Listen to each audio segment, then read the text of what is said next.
Ay, paunay gwapo. Ta sapatos kon daw. Nike. Nay. Paunay ka. Sa kapeleta, nakagwapo nay. Nay. Sa kapeleta nakapantalong ti Uniqlo. Paunay ay. Nike. Sa kapela, naka-G-Shock. Nakakalugong ti Jordan. Saan to pala? Nakabado man yung ti Uniqlo. Paunay ka. Agpurmatay mo ta. Ngayon.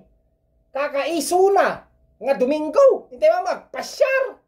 Ngam, di kita daduma dita Pilipinas sa paunay. Pera de los Buenos. Ay po, adan tumalat na masaudan. Lote, kunakon nga agpurma ka. Samon to i-upload ta picture mo dita Facebook. Adan tumalat na masaudan. For example, ti kunada.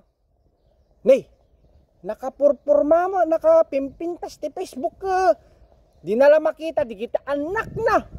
Kakaasi lang nga, dapi man, di kita anak na. Purpurma ta Facebook, di nala matulungan, di kita nakanak na ni kakaasi.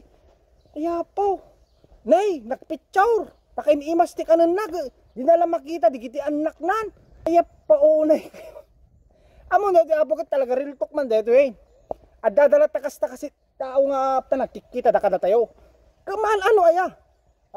Man ano nagpicture mo? Man ano mo no ka? Kahit na lang ipakita mo ang mayat si plaster mat abroad. Kakaisula nga Domingo makapagpasyar da. Amo yung aming kaabsat yung gagayem. Aming OFW at mas pasaran ng rigat deta ti individual. Hanga basta nagpusti na pintas kada mayat nga litraton kaya nasa una ragsak detan. Amuyo parparagsakan dalang tibagbagi da mo piman. Kaya damo ka makita nga may ti plaster da uray madigayam tirik na da. Kaya damo lang maikat ti stress da babaan ti panagporma panagpangamot ti naiimas kin deserve da deta. Deserve da nga talaga ta isudat agtrabaho. Pangaasyo man ta mga kasat pinagkikita yung ngam. Ako na kamanin.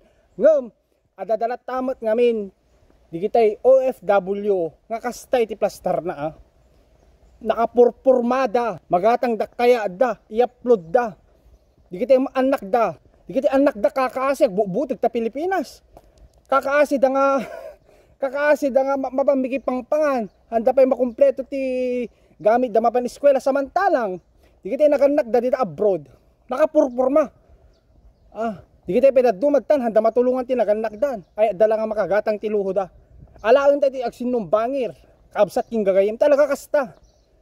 Iso dapat balanse tayo lata.